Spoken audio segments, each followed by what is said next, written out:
Hi friends, Tracy here to tell you that making a podcast is hard work. There's research, scripts, editing, and all of that can mean a million decisions. Fortunately for me, my choice in a podcast hosting platform was easy because I decided upon Anchor by Spotify. If you haven't heard about Anchor by Spotify, it's the easiest way to make a podcast with everything you need all in one place. Let me explain. Anchor has tools that allow you to record and edit your podcast right from your phone or computer. When hosting on Anchor, you can distribute your podcast on listening platforms like Spotify, Apple Podcasts, and more. It's everything you need to make a podcast all in one place. And best of all, Anchor is totally free. Download the Anchor app or go to anchor.fm to get started on your podcast today. Welcome to Coffee Talk for the month of June, dear listeners. I am Tracy. And I'm Brian. And thank you for everybody who has continued to tune into us week after week. We deeply appreciate your support, and we would very much love it if you would tell a friend about us. Yes, tell your friends, tell your enemies, and especially your enemies. We love you. We really appreciate your listenership. Yes. And thank you to Lucy, who has been keeping up our TikTok for us. Thank you, Lucy. And guess what, Brian? What? We have an update on the upstairs lounge fire. I heard something about this the other day. Do tell. So the New Orleans City Council has officially apologized for the upstairs lounge fire 49 years later. Robert Feisler, a historian who authored a 2018 book about the fire, gave a presentation with harrowing details about the victims' sufferings, along with Lgbtq historian and writer Frank Perez and Gambit political editor Clancy Dubose. Dubose, sorry. We love you, Clancy Dubose. He covered the aftermath as an 18-year-old intern at the Times-Picayune, and several council members were moved to tears by the presentation. Feisler said that the second floor venue hosted a variety of performances and other celebrations. He said, "Not enough is said about the greatness of the upstairs lounge gay bar before the disaster. It was a community gathering place, a playhouse for amateur melodramas, a venue for drag performances, Easter bonnet contests, holiday shows, and charitable fundraisers." And last week, as we discussed, several victims of the fire are in an unmarked grave, even some of those whose bodies were identified. We talked about Ferris Leblanc last week. His family is still trying to bury him, a World War II veteran, in a military cemetery instead of the Potter's Field in New Orleans, where he currently is. So he was a World War II veteran, and his family is still trying to get his remains relocated to a military cemetery. Well, the fact of the matter is, there have been members of the gay community participating in every American war. It's just that it's previously been swept under the rug. Right. Pretending like these people really didn't exist, or pretending like they were just they were straight, because of course to some people, to be a patriotic American you have to be straight, and of course that's not factually true at all. It is not true at all. You're correct.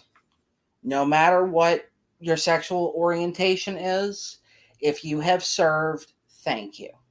Like, I can tell you for a fact, there were members of the gay community in every Marine Corps unit I've been in, primarily WM's women Marines who were gay. That's always been pretty well known in the Marine Corps. And you said to me before that they usually worked in the motor pool, right?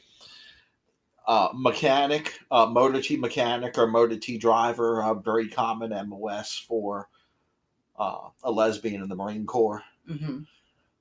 In my experience, I've never seen any of them outed under any of the discriminatory policies, because they're usually too useful to the readiness of any given unit to out them, because they're typically very hardcore Marines. And I for example, I've previously heard one gunnery sergeant tell me that he likes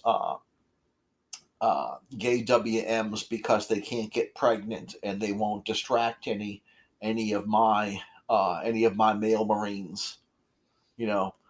Plus he also said they're good at their jobs. Right, but also I just want to point out that you should never out anybody for any reason at all, no matter if they're useful to you or not. I agree.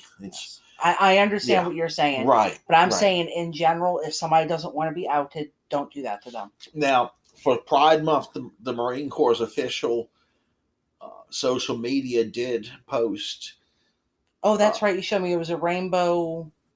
Rainbow-colored ammunition cartridges on a helmet. Okay, yeah. Celebrating Pride Month and celebrating the heritage of the LGBTQ community in the Marine Corps, which I believe that this year might be the first time, and it's been overdue considering the outstanding contributions from the gay community to the Marine Corps.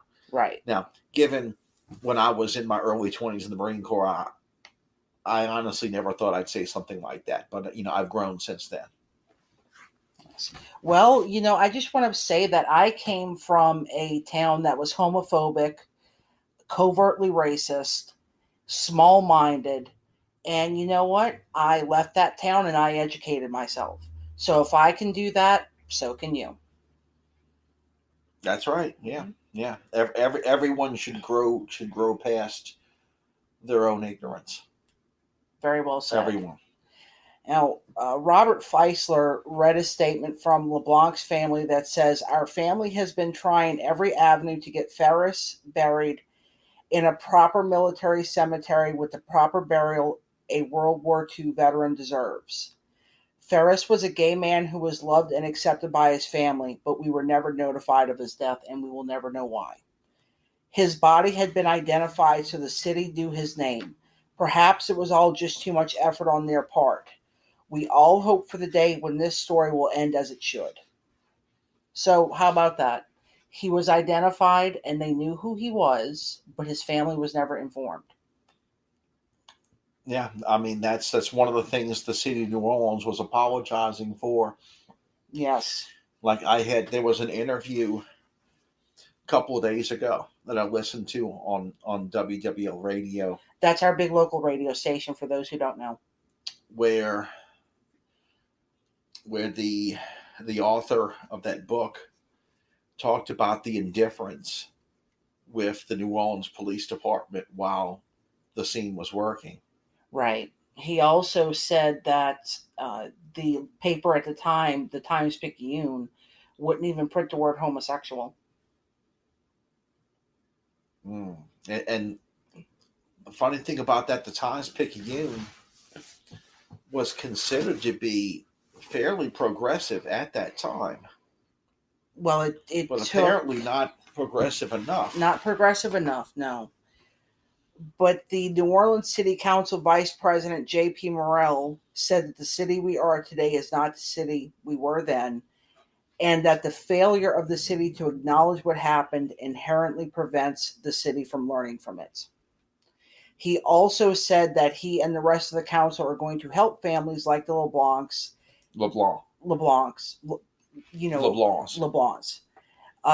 get their loved ones their desired burials.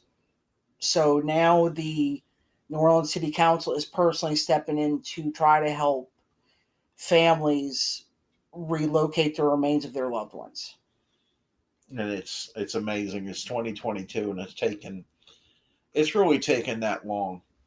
Yes, and we're also in 2022, and unfortunately this week the Supreme Court saw fit to take away a certain right from people, and they don't want to stop there. They will want to come for gay marriage. They'll want to come for everything else that we've enjoyed over the past 50 years. They're trying to regress us, and I'm going to tell you, if your dear listeners, do not let them do it. Do not turn over. Yeah, there is a way to fight this. What's the most disturbing thing about this This is a Supreme Court decision that actually strips people of rights, and it's been a very long time. It's not like since that's happened, and it's not like when the Supreme Court ruled for marriage equality. We felt good about that because it expanded the rights of people to get married. Yes, when there's legislation or a court ruling that expands people's rights or affords people rights that they should have had all along, it's something fulfilling and long lasting. But when a law is passed or a decision is made that strips people of rights, the satisfaction that those who supported this type of action is actually quite fleeting. And at the end of the day, the people who wanted these rights taken away will realize that their life has not been enhanced or improved or fulfilled in any kind of way. But until this wrong is corrected, those who have been stripped of those rights will continue to feel the suffering that has begun with this miscarriage, during this miscarriage of justice.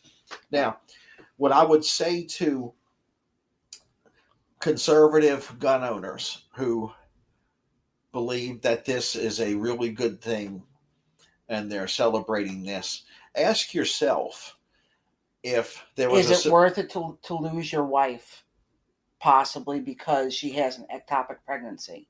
Or is it maybe worth losing your wife because the baby that she's carrying has died in the womb? Or how would you like it if any woman you had relations with didn't want to tell you and decided to get a back alley type abortion, during which, and I'm basing this account on an actual incident, where the woman is told to take her clothes off, lie back on the kitchen table, and the person inserts a razor blade, slashing through the uterus, placing his left hand over the woman's mouth as she's screaming and telling her to shut up as he's cutting her up. And that's an attack. Yes. That really sounds exactly like an attack. It doesn't even sound like an abortion. Exactly. And the lady who this happened to was on a recent NPR show. I heard her account. She fled to an emergency room, which unfortunately was at a Christian hospital. And while she was receiving treatment for her vaginal wounds, the doctor chastised her and told her it was God's punishment. So this is the type of treatment for women that's going to be happening again because of this outrageous decision. But the other point I wanted to make is, let's say if you're a gun owner, which well we are, okay, and there was a Supreme Court decision that would state that deadly force may not be used to defend your home under any circumstances whatsoever, okay, how would that make you feel? Understanding that, of course, deadly force to protect your home is an absolute last resort. Well, so is an abortion. Yes. Okay? So, in my humble political opinion, for conservatives who love their guns, that would be the equivalent, losing your right to use deadly force if you so need it. You see? As most gun owners don't use deadly force. Most women don't have abortions. But everyone should be afforded their constitutional rights, regardless of how you swing politically. Yes, everybody should be afforded access to make decisions, medical decisions, especially about their own body. Like if you're in a hospital, okay, and if you need to have an operation, or maybe you might be to a point where machines will have to live for you, you have the choice to put a do not resuscitate on yourself so that you can die peacefully and you won't have to have your life prolonged by machines. So you, as a person who has maybe been the victim of a deadly accident or something like that, you still have that choice to choose whether or not you want to die.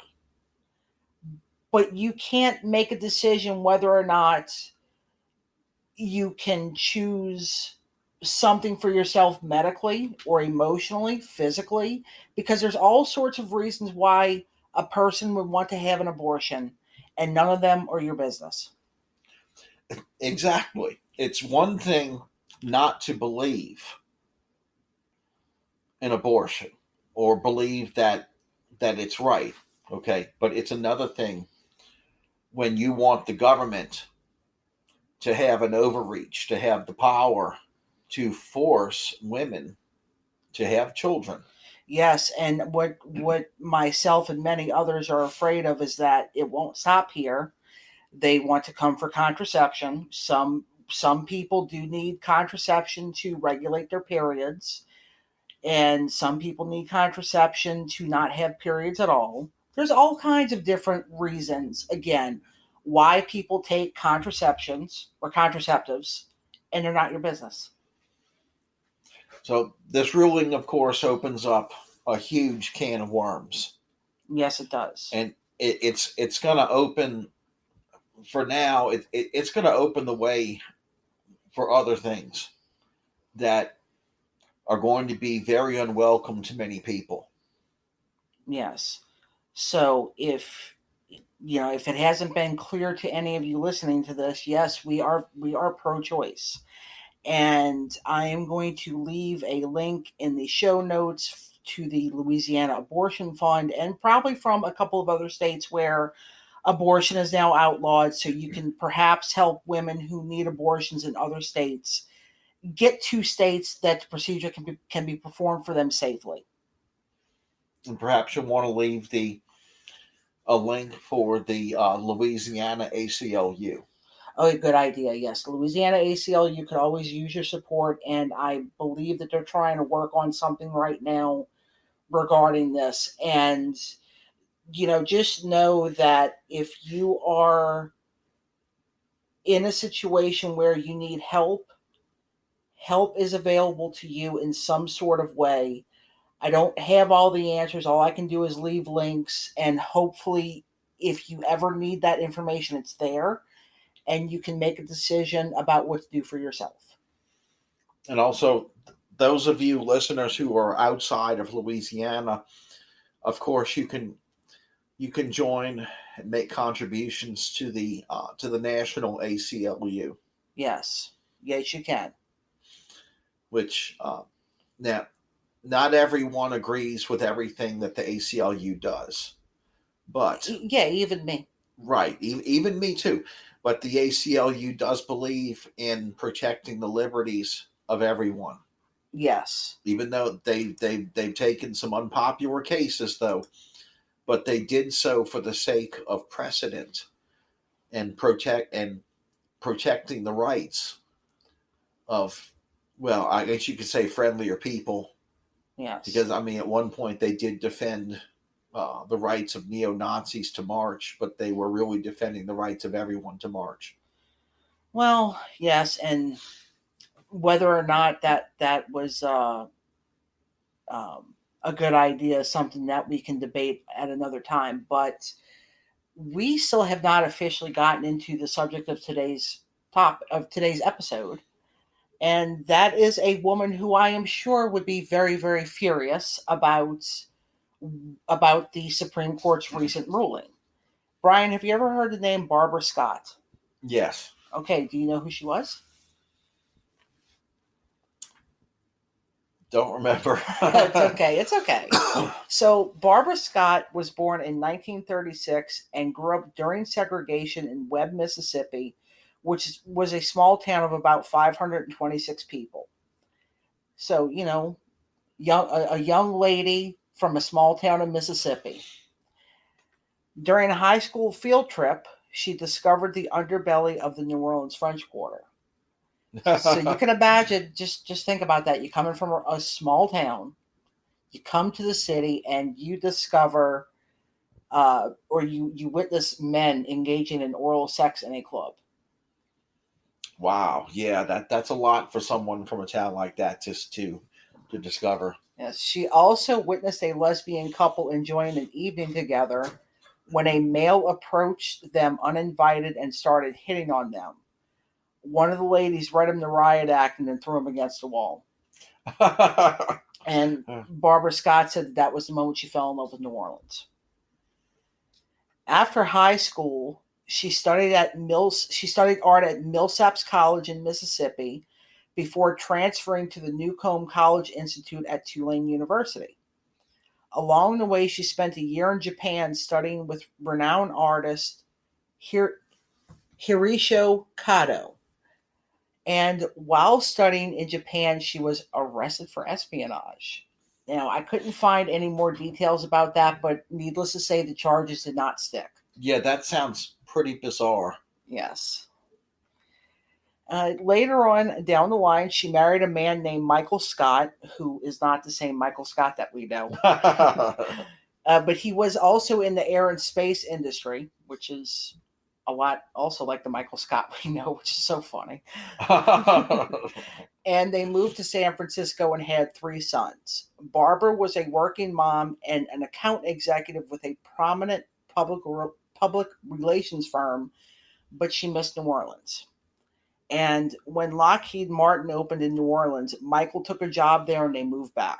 Yeah, Martin Marietta, the name of the local facility. Is that the one in New Orleans East? Yes, it is the one in New Orleans East. One of it's had several claims to fame. There's like a Saturn rocket that was built there. The external fuel tanks for the space shuttle were built there. And they're involved in some of the newer rocket projects too.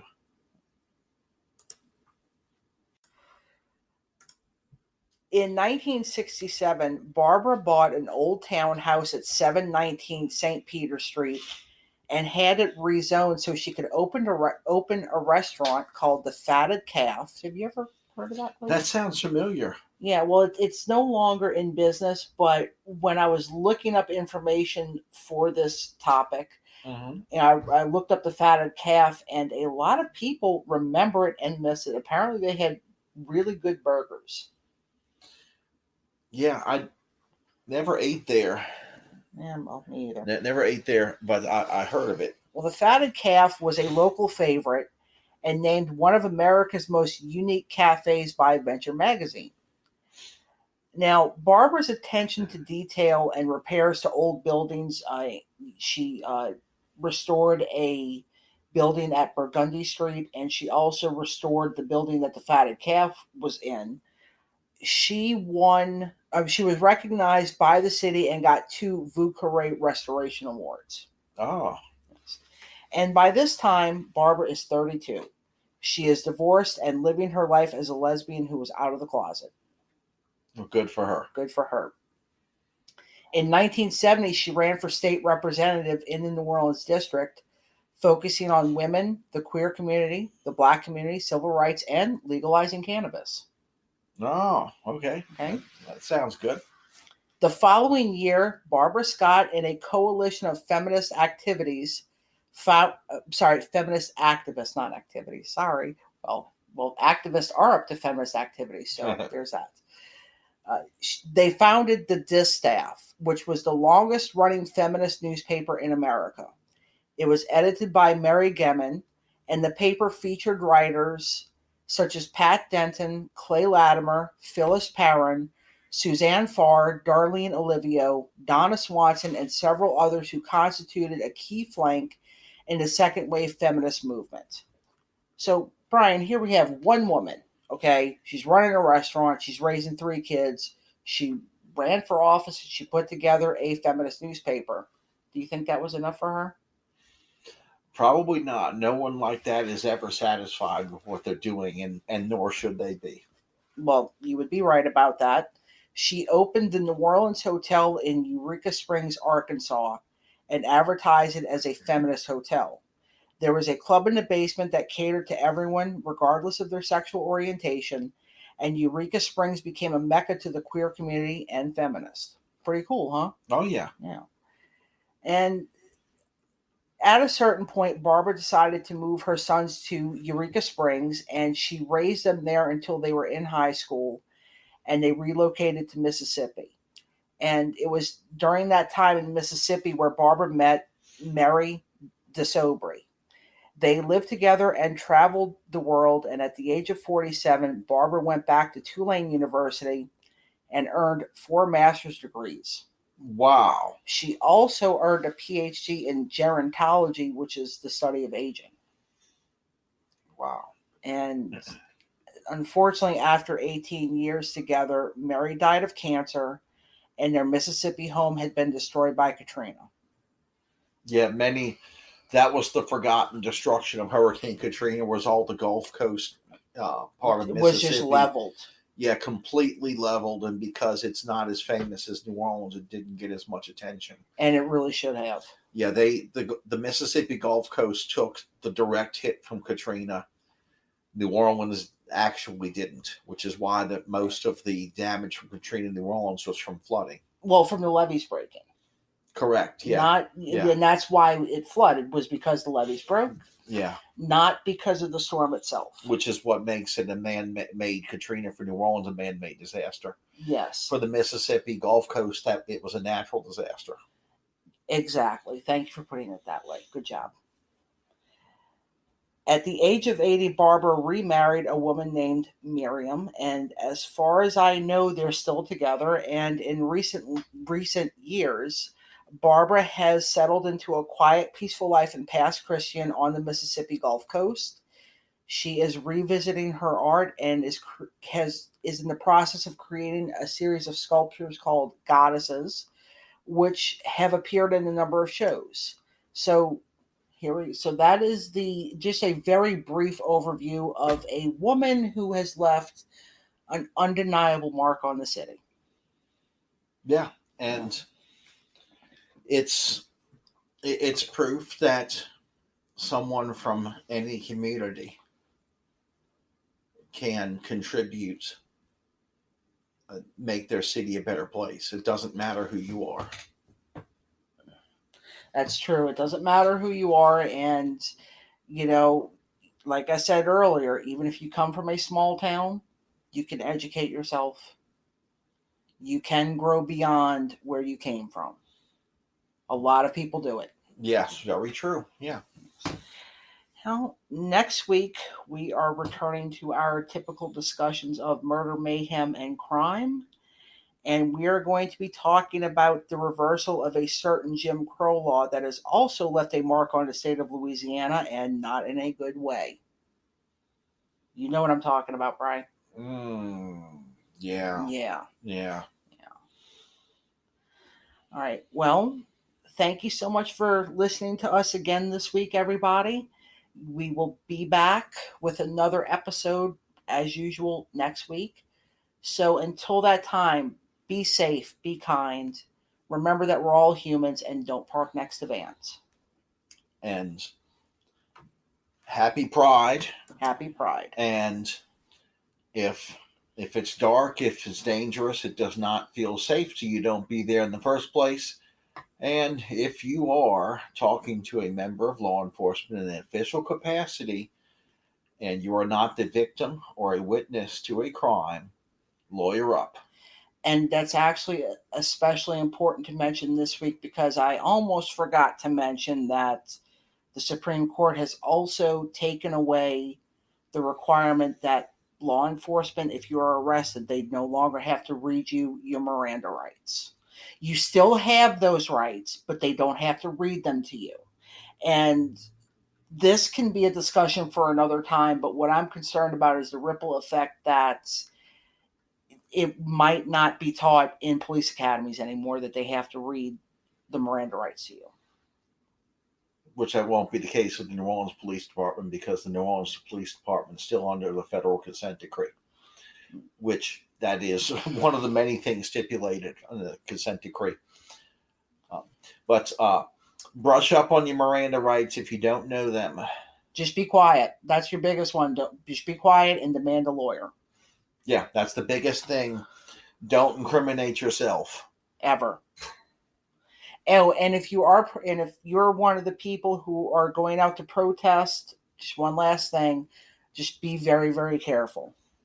Be very careful about who you're around. Listen to the people who are organizing the protest. They've been out there, they've done it, and they're trying to do it to where nobody gets hurt. And also keep this in mind, okay? Be your own lawyer before you need a lawyer, okay? The main objective for a lawyer in a criminal defense procedure is to get you the best possible outcome. That's a key phrase, best possible outcome, okay? But before it leads to that, be your own lawyer. Ask yourself in your mind before you get yourself in trouble, what is the best possible outcome I can get for myself right here and now? And that will be your correct course of action. All right. Well, we're really going to go now, so good night. Good night.